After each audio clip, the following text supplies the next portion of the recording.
I think it's time we admitted that talking about accessibility tends to make us uncomfortable. In a product context, we tend to prioritize features with the biggest impact to the largest percentage of users. So when we talk about building for accessibility, it feels like a loaded topic. Where on the roadmap do we fit in features that make a big impact for a relatively small percentage of users? How do we know what accessibility should look like for our product when accessible means different things to different people? And how do we do all of this without making assumptions or inadvertently offending the users we're trying to support? My guest today is Prerna Ramachandra, Principal Product Manager at Yahoo. Prior to joining Yahoo, Prerna was a Senior Product Manager at Slack, where she was instrumental in auditing and developing accessible features for the product's diverse user base. What you're about to hear is part case study, part playbook on the business case for accessibility and the most efficient and ethical ways to make your product more welcoming to everyone. Let's jump in. Welcome back to the Product Manager Podcast. We are here today with Prerna Ramachandra. Prerna, thank you so much for making time in your busy schedule to join us today. Thank you so much for having me. It's great to be here. Can you tell us a little bit about your background and how you got to where you are today? So I'm currently a Principal Product Manager at Yahoo. I've been here for about a year and a half now. And prior to Yahoo, I was working at Slack. And I was at Slack right before they got acquired by Salesforce and then through the Salesforce acquisition. And at Slack, I was primarily leading the accessibility and design systems team before I transitioned over to working on their core desktop experiences app. My work from one team to the other they both bled into each other, which I'd love to dive into later today. And then prior to Slack, I was working at the Washington Post, where I led the redesign of their homepage and the replatform of their article page experience. So I've had some media experience, some big tech experience, and I like to say that my interests in product specifically aligns with the intersection of product, technology, and storytelling, and the ways in which people use stories to communicate with one another and how tech can be an effective tool to do that. Which is so perfect since you're here today telling your story. Obviously, it's something where we're both passionate about storytelling. And today we're going to be focusing on something that's maybe a little bit more niche, but definitely an issue that I think we don't talk about enough, which is accessibility and specifically the intersection of accessibility and user onboarding. So just to kick us off, why would you say, in your experience working in this field and in this space, why does accessibility often get treated like an afterthought? And what's the business case for baking it in from the beginning? Definitely. So I like to just start by speaking to a statement that I truly, truly believe in my heart, which is we live in a day and age when I don't believe technology is a luxury anymore.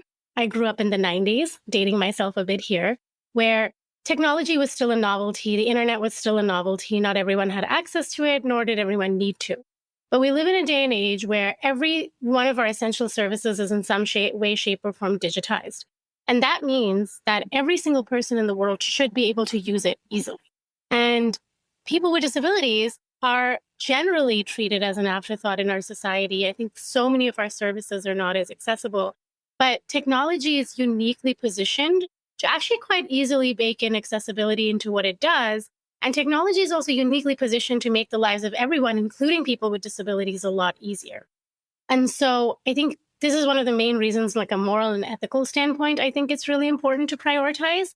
Why it gets treated as an afterthought, quite frankly, is because I don't think most organizations fully understand the business case for it. That's number one. And number two, I think it's because people feel like accessibility requires some really deep technical expertise. And so they don't always feel like they have that expertise, or they don't always think about it. It's not baked into our processes. And as a result, we just ignore it until someone is worried that they're going to get sued or that they're going to lose a customer that has accessibility requirements. And all of a sudden, your teams are scrambling to try to figure out what's wrong and how to build it in. To answer the second part of your question, which is what is the business case for accessibility? And I did touch on this in my first point. The reality is that for technology to succeed, you want to have more users, right? And for most of us, we get paid the more our product gets used. And the way more people use it is if they can access it. So at a core level, accessibility is just really important because more people can use your products. And when more people use your products, you just make more money. The flip side of it is you don't want to get sued. And if you get sued, there's a chance you're going to have to pay out a lot of money. And so from both standpoints, there's a business case to be made for accessibility. And the other thing I want to add, and I'll dive into this more in detail, and something that I'm personally very passionate about within the field of accessibility, which is we always limit the idea of accessibility to ensure that it's usable by screen readers, ensure that you can do keyboard navigation. But I think we need to move beyond that definition of accessibility and really think about how do you ensure that everyone in every circumstance, like your users in every circumstance, can use that product? Because oftentimes we don't think about accessibility as something that can be situational and conditional. So one example I always like to give is voice commands or using voice to use your product. We always think it's something that's easier if you have low eyesight. Like my dad, he's like much older. He might not be able to see small text on his screen. So he likes using his voice to control a lot of things on his phone. But if you're driving, you don't have use of your hands either. You don't have use of your eyes in the same way. So you could still use voice commands. And so when you think about accessibility, you can think about it as encompassing a situation rather than an individual or an individual problem. And that actually expands your definition and makes you realize you're actually leaving on the table a huge use case and a huge user base, which is probably not good for your business. And so there is like a practical business case to be made for why this is important to prioritize from the very beginning. I think that that's so resonant. I think that applies to accessibility in digital products as well as physical products and physical spaces. I really love the framing of being accessible to a situation rather than a specific use case. I experienced that myself when I was pushing around a stroller, and I noticed how many spaces were designed for, a single pedestrian, single file kind of thing. And you realize that there are so many different contexts in which someone might require an accessibility feature or accommodation or have something designed with accessibility in mind, because that is so cross-applicable to many ages and stages and phases of life. So yeah, I really like that way of thinking about it. And I'd love to dig a little bit deeper into that in a moment. You mentioned that you want to talk a little bit more about your experience at Slack. And I would really like to dig into some of the projects that you worked on during that time, and particularly accessibility, onboarding workflows through a lens of accessibility. Walk me through a little bit. How did you approach like a state of affairs analysis to evaluate what the product's current accessibility status was, and how did you move forward from that? Definitely. So when I started at Slack, one of the first projects that I worked on was actually figuring out how accessible the product was and what we could do to exactly what you said. What kind of frameworks did we have to do a state of product analysis? And we didn't have anything. When I joined, Slack was at a point where it was really going after big enterprise customers. It had kind of done really well in the small to medium business market. And as it was going after these big enterprise customers, it was realizing that there were a very strict set of regulations for their vendors in terms of accessibility. And so the first thing I did was actually develop an internal set of standards, which we call the Slack accessibility standards, which used pre-existing standards like WCAG, but also took into account Slack's unique products and what accessibility would mean for those products.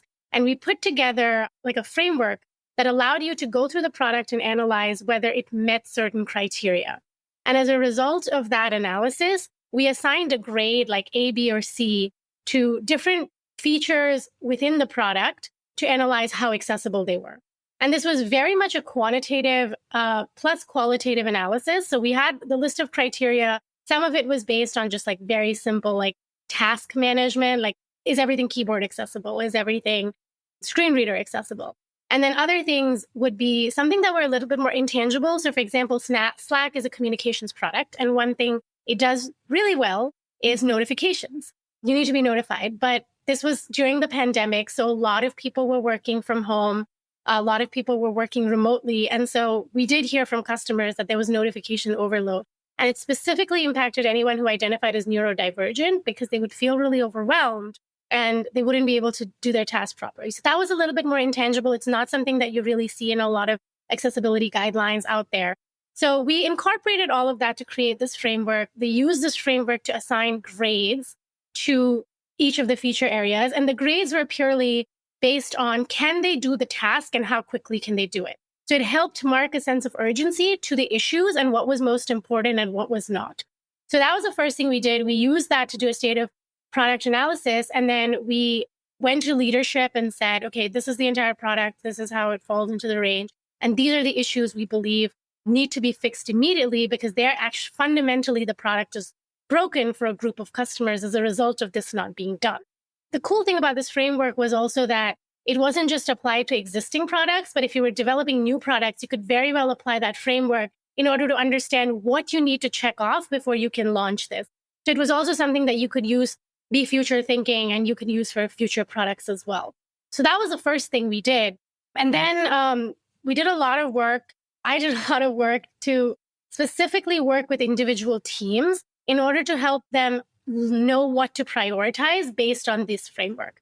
Because everyone has a roadmap. No one wants to blow up their roadmap in order to meet something new that's coming up. Everyone has like a set of things they've committed to. So I worked with these individual teams so that they knew exactly what the critical items were for them, so that when we went to leadership as a collective and said, this is what needs to be prioritized, this is what needs to be fixed, we could go to them with a very clear plan, and we could also tell them what the trade-offs were. So what would be the level of effort to fix each of these items, and what would get pushed out of the roadmap if we had to accommodate this, and what would the impact be? So I always believe that when it comes to accessibility, and this is true for a lot of things within product, but with accessibility, I saw specifically, you have to understand the balance between working with the individual team that is responsible for the feature area, as well as navigating how do you work with leadership to get buy-in to prioritize this work. And I was very fortunate that the leadership at Slack was very committed to prioritizing this work and doing it right. What they really needed from us was the clear information. Okay, what's the level of effort? What's the timeline? What are the trade-offs? And what's the impact? So that's what we were able to go to them with. So it was a lot of work in people management and also a lot of work with your engineers technically to provide the analysis that they needed. This is so critically important. I think that the buy-in, there's nothing more critical to making sure that these features get shipped than to actually get the buy-in. And like you said, to do it right. I would really like to get a little bit more granular as far as you mentioned the trade-off. So what would a trade-off look like? Like how exactly would you, if you were to kind of give an anecdote or like an example of how that might be presented, how would you phrase that in order to kind of put everything in context and kind of explain the scope of the project and how, where it falls on the critical items list? The team that I would say was most impacted by the work that we did was a team that was working on the core messaging part of the app. And it's because they owned the largest surface area. They owned everything from the experience of like someone typing a message and sending it to receiving a message in that entire message portal. They had members on their team who owned channels. If you use Slack, like you just know this is the core of the Slack experience. So it made sense that they would have like the largest number of items they had to tackle, because not only did they own the largest surface area, it was also the most critical surface area. Like Slack exists because people send and receive messages. So it was the most critical surface area. It had the most high impact issues within accessibility that they had to handle. So to give you a very specific example, when we went to them with this list of issues, I'm not going to give specific numbers here, but I'm going to give some hypotheticals. I'm going to use 100 just because it's easier to like do percentages. So I went into them with, let's say, a list of 100 issues and said, this is all that needs to be tackled in order to ensure that your product is at minimal usable for every single person who uses a screen reader, uses keyboard navigation, who identifies as someone with a disability. So the first thing I did was sat down with the PM and said, okay, this is a list of issues that we've identified based on this framework we have. This was actually a very critical step, but that PM was able to like work with me to say, okay, I understand why you said these 100 items are critical, but I actually only think 80% of this is critical because this is the user data we have and the user information we have on how people are using this. So if you think this particular workflow is really critical, they are actually doing it differently. There's actually workarounds and solutions for this. So that first analysis was really important because we were able to then cut down that 100 to 80. And I think anyone who's has an central accessibility org, it's really important to have that conversation with the product manager of the product itself, because they actually know their users the best. And so we were able to cut down that list quite a bit. Then the second thing we did was, okay, look at the issues and see which of them are in product areas or feature areas that are going to be either redesigned or deprecated soon. So that helped us say, okay, if this particular feature area is being redesigned, then let's just make sure it's accessible in the redesign and we don't have to fix this issue right now, right? If this particular area is going to be deprecated, we don't have to fix this issue right now.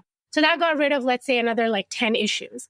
So then we had about 70 that we had to tackle with the team. We sat down with their engineers. This is where it's really important to have at least one in-house accessibility expert. We were really lucky. We had a really, really solid engineer with that expertise. He was able to come in and work with their engineering team to help them understand and do like a level of effort analysis for each of those 70 issues. we then sat down with the product manager and said, okay, how many of these 70 issues can you just prioritize in your current sprint or your upcoming sprint within this quarter without worrying about anything slipping? How much of it can you just fit it in?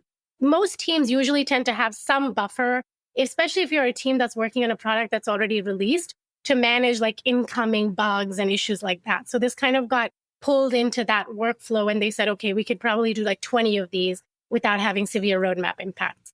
So we didn't even need to worry about that with leadership. So then we were left with maybe half of that. So we were able to really cut it down. And then with the remaining, let's say 50 issues, that's where we had to say, okay, what are some big product areas this quarter that could potentially get pushed out or delayed if all of these issues were prioritized?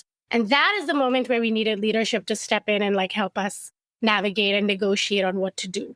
And so there was a feature area, there was a feature that the team was set to release within that quarter that was really important for a big customer. But the same big customer was also the one that was asking us to fix these accessibility issues within a certain time frame. And so then we were able to sort of go to leadership and say, this is the trade-off, this is what we're working with. And then we were able to use their help. We were able to work with the account managers for that customer, go to the customer and say, okay, this is where we're at. Like, what would you like to see? And so I think the most important thing here is to do as much work as you can do at your level, at the individual contributor level, at the senior PM, principal PM, group PM level, to ensure that you have done as much as you can to prioritize all the work you can do creatively within your team. And you bring in leadership only when there are going to be like big areas. And in this case, what was helpful was that it was the same customer that was being impacted by both sets of issues. And so we were able to work with them to negotiate which one they wanted first and which ones could come later. And then based on that, we were able to say, okay, let's fix these 10 issues in this quarter that would not delay the other features so much. Let's fix these 10 issues in the next quarter. And then this was really the first quarter that we did all this. And then in subsequent quarters, what we were able to do was actually in the quarterly planning cycle itself, work with the teams to just carve out dedicated time where they would just do accessibility. And this is where it's really important to get the full organization involved, because what we were able to do was do these like accessibility sprint weeks. We used to coincide them with Global Accessibility Awareness Day whenever the quarter fell there. So everyone on the team, all the different engineering squads were working together to just work on accessibility issues for that sprint. And it also was like a nice community environment. We also had some workshops where we'd tell teams about accessibility. So it was like, it worked out really well. But like I said, there's a lot of hard work in the beginning. And especially when there are those big trade-offs between features, that is where you have to loop in leadership in order to help you negotiate and navigate what to prioritize and when. This is really cool. And I really love to hear about, a whole organization coming together specifically to prioritize and make time for accessibility. And that it turned out to be such a positive working experience as well. That sounds so awesome. But now that we're on the topic of collaboration and kind of working as a team across different kinds of teams, I'm wondering how this all works out when you're working with an organization that's got maybe several products in the portfolio and there's multiple teams that are trying to address accessibility issues across those different products and features. So how do you collaborate between product teams in order to, work in lockstep and kind of minimize the amount of effort and communication that's involved in order to ship these products? Yeah, that's a great question. So I think there are two different ways or two pillars I would like to say to tackle this problem. The first pillar is like structural. If the organization has a central accessibility org, and I think most organizations today do in some capacity, like where do they sit within the organization, right? Like if they sit within a single vertical, then it's going to be very hard to break through organizational silos to work with other teams. So you really have to ensure that your team is positioned in the right place. And if it's not, then you as the product manager has to do the work to reach out to all these other teams to like understand their roadmaps, get to know them so you can work well together. I think that's the first thing. The second piece is ensuring that, and this is also twofold, both for the person managing and leading the central accessibility org and then the individual feature team PMs, which is ensuring that you are both in constant communication about your roadmaps. If you know what's coming up, this was the biggest, this was one of the biggest challenges for our team and also the biggest area of opportunity when I was working on accessibility at Slack. And later, when I started working on the desktop product, I suddenly went from being in the central accessibility team to being one of those feature teams myself. The most important thing is to ensure that when you're doing roadmap planning at the beginning, you are looping in the accessibility experts you need to loop in. And it starts right from the planning process through the design process. I like to say that accessibility actually doesn't start with the engineers, even though it requires engineering expertise sometimes, it starts with the designer. One of the things we got into, and if you're using tools like Figma, they have a great tool set to actually do accessibility designs or like an accessibility specific workflow within your design. So our designer would be involved from the very beginning of the product development and design process to say, okay, how do you ensure the designs you're creating are accessible? Are there things that are working? Are there things that are not working? So this is for anything future thinking. For anything that's an existing issue, right? Like if you're already identified a set of accessibility issues within your product, that is where that framework came in very handy. So it's like, much as I tried my best, when I was in the central org, I couldn't keep track of every single change, every single roadmap change, everything that the team was doing. But because we had this centralized set of frameworks that everyone was aware of, as a feature team product manager, they could just refer to it and like hand it to the designer, hand it to their engineer, look at it themselves and say, okay, this accessibility bug came in.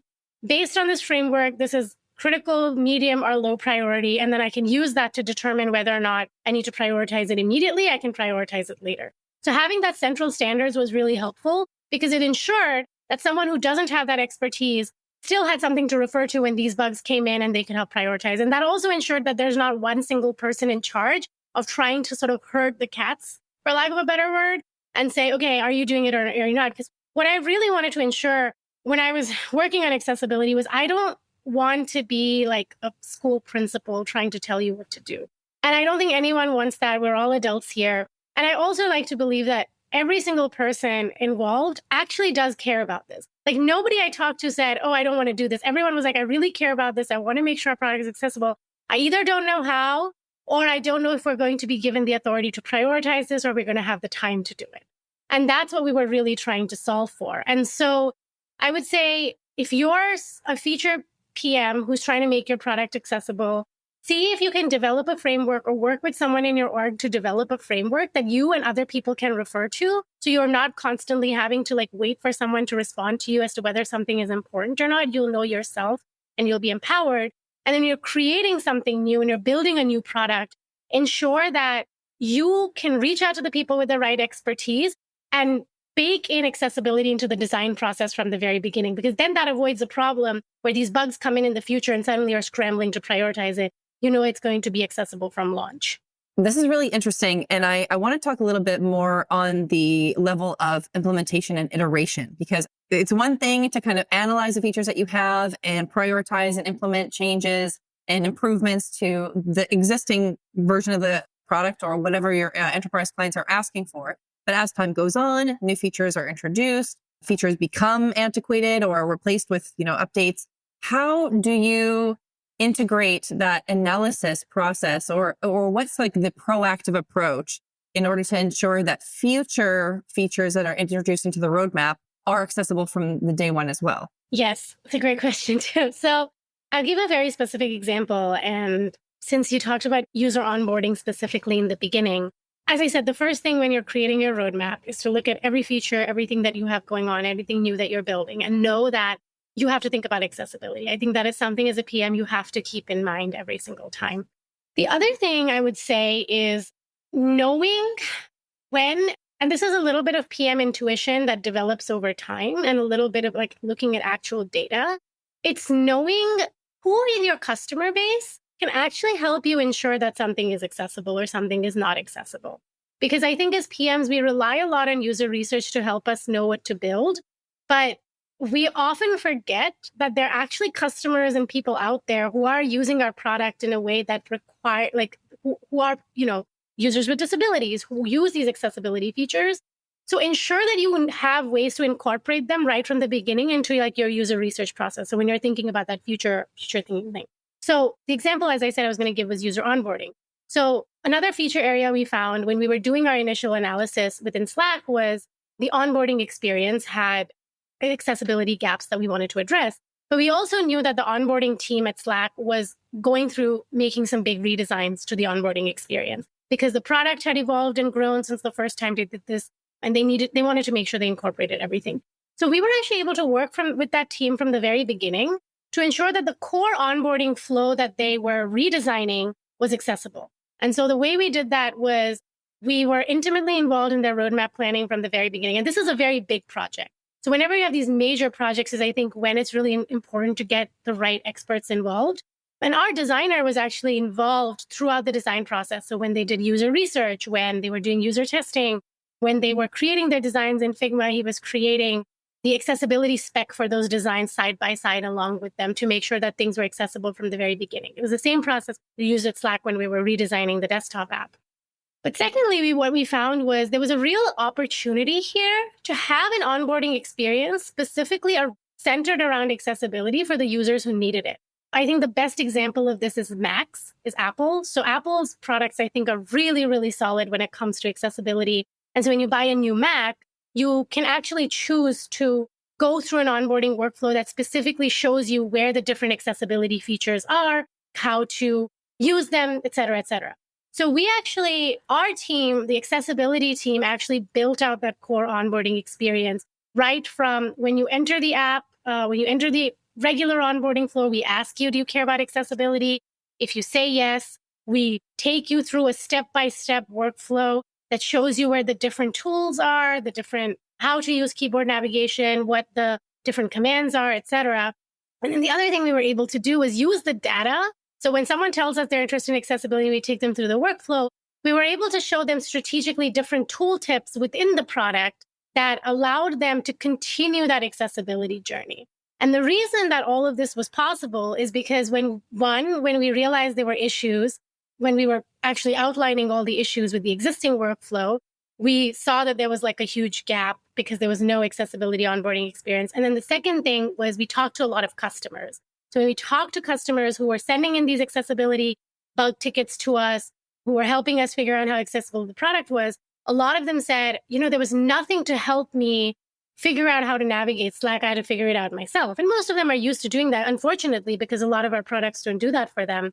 But it's still not in my opinion, it's not the ideal workflow.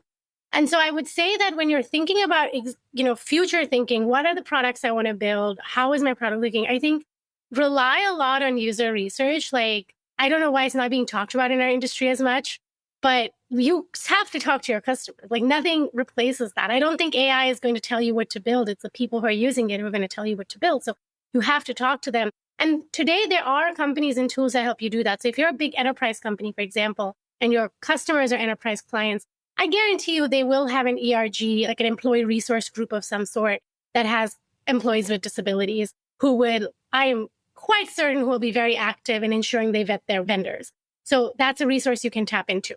The other resource there's a company we used to work with called Fable that specifically recruited users with disabilities to do accessibility user testing. So it's like usertesting.com, but specifically for accessibility. So work with those entities, work with those organizations to kind of help you understand what you're building, how you're building. And then the second thing I would say is as you're starting the design process and the iteration process, include someone, either have your designer take a course to understand designing for accessibility or have someone with expertise in accessibility be involved in the process right from the design process. Make sure that your designs have accessibility specs because that is what your engineers are going to refer to when deciding and figuring out how to build something. Make sure that those designers and those accessibility experts are involved in testing. That's how you sort of ensure that everything you're building is going to be accessible moving forward, rather than having to, again, as I said, scramble and then redoing it later. Anyone who's listened to this show for a long time knows I love prescriptive advice that's very specific and detailed. So thank you for offering these very specific recommendations. Just to kind of put a bow on things, because we'll be wrapping up shortly, but I do want to make sure that we touch on analytics. You brought up data not too long ago, and I want to bring this back around to how are we going to measure success of our accessibility features and the things that we've implemented and put so much effort into working together to create. Naturally, I imagine, when you're measuring activation rate or some of those other kinds of really key adoption metrics, when we're thinking about the general populace, we're looking at a very different or possibly a somewhat different process for segmenting how effective your accessibility features are, whether that's from an onboarding standpoint or any other accessibility feature throughout. it's a multiple part question. First of all, how do you segment what you're measuring to ensure that you're measuring the success of the accessibility features that you've built rather than just the product at large? Are there any tools that you would use for that? And do you have any other tips or tricks for ensuring that you're able to integrate that kind of data into future iterations? Definitely. So I'm going to give an answer that is probably going to make a lot of PMs uncomfortable. And it's also something that I'm uncomfortable with, which is you cannot rely on quantitative data to understand whether your accessibility features are working and whether your product is accessible. And some of it is because morally and ethically, you cannot really segment users based on accessibility because you're trying to make assumptions about whether or not someone has a disability. And even if you use data like measuring how many users are using keyboard navigation or how many users have turned on screen reader commands, that still can potentially exclude a large group of the population. Like, for example, I mentioned neurodivergence, like are people with neurodivergence are able to use your product or is it too overwhelming? There's certain specific features around that. For example, it's Slack and a lot of any product that has any sort of form of animation, you have the ability to turn off that animation because for some folks, it can cause seizures. So that's another thing that's kind of hard to measure. So there's only so much you can get from your quantitative measurement because it's really hard to segment users in the way that you would normally segment your user base because you're making a lot of assumptions about someone that you generally don't want to do. And also, it's probably not going to be very effective, right? There's a lot of things around like hidden disabilities. And also it fails to take into account the situational thing that I was talking about at the beginning of the episode. What I've found works the best for accessibility and measuring whether or not your product is accessible and whether or not features that are specifically around accessibility are working is going back to your users and just like asking them. So qualitative research is the best way to measure the success of accessibility, in my opinion. And also it's based on a lot of what I've seen working on accessibility in the past and now. I'll give another very specific example. So another accessibility feature that we built at Slack was essentially an API that a lot of different teams could leverage to easily build keyboard navigation into their product. So like a keyboard nav API, because a lot of teams it does require specialized expert knowledge. So the API was supposed to make it easier for teams. So the way we measured success in that case was actually seeing how many teams were leveraging that API because it wasn't something that was required. Teams could try to build it on their own. So we were like, okay, if your team is leveraging this API, it means we as an accessibility team were successful in building something that you were able to leverage because we know it works really well. So that was less of a user measure and more of like an internal team measure. The way we measure success for our users, as I said, was really just asking. So when we launched the onboarding workflow, we got some quantitative data in terms of how many users were opting into the accessibility onboarding experience. But for the most part, we had worked very hard to assemble together teams of users who we would talk to about accessibility. But also generally, whenever you launch something, I'm assuming you're going to do some qualitative research to understand the impact. We made sure that those groups included users who had asked about accessibility, who were using accessibility features, et cetera. And it was a lot of like conversation, qualitative measurement, qualitative research, because not only do you want to know whether someone's using your product, but you want to know whether someone's able to use it properly in order to complete the tasks they want to complete. So quantitatively, if your product is doing very well with the majority of users, that's already giving you directional indication of the fact that whether or not your product is accessible. But if you're wanting to talk to those specific users about accessibility, you're going to have to find those users and you're going to have to like specifically do the qualitative research and analysis to make sure that it's like working the way you want it to work. And I know that's not a great answer because as a PM, you're really looking for the numbers and the data. But I also think part of the job of PM is to be okay with that level of uncertainty. And I will say this, which is again, probably not going to be the best answer, but you're never going to be perfect. No product is ever going to perfectly check off every single box when it comes to accessibility, because again, like a lot of this is situational, which is again why it's really important to continue to have those conversations with your users. And I will say, especially users who care about accessibility are going to be very vocal because they're not used to getting the things they need to just do their jobs. So they have to be vocal in order to just survive and like do their jobs properly. And so I think that you have a huge resource there. And like something I had to learn more than ever in my career as a PM, it was when I worked on accessibility that I really truly understood the importance of talking and listening to your users, because they could give you the best information of what you need to hear about how your product is doing. And people are not talking about how important that qualitative research is and that human to human connection is. But I think that's truly going to tell you whether your product is working. And when it comes to accessibility, it's really important to make sure you talk to people. Couldn't agree more. Yeah, this is a very pro user research show. We did an episode a while back with Steve Borgle on how to interview users. It's like one of our favorite of all times because it's all about just talking to people, letting people really tell you their authentic experience and not trying to guide the conversation, eliminating your own bias. So important for a product development process. Well, thank you so much, Prerna. This has been like such a fun conversation. I really appreciate your perspective on this matter and with such specific stories to tell around and such a well-known product so we can all really understand and get behind, how these features kind of come to life. So I really appreciate this. Where can people follow your work online or connect with you? I'm going to be on LinkedIn. It's just my first name, last name, Prerna Ramachandra. You can also reach out to me through my website. It's just prernaramachandra.me, M-E. Fabulous. Well, thank you so much for being here. Thank you so much, Hannah. This was great. Thanks for listening in. For more great insights, how-to guides, and tool reviews, subscribe to our newsletter at theproductmanager.com/subscribe. You can hear more conversations like this by subscribing to The Product Manager wherever you get your podcasts.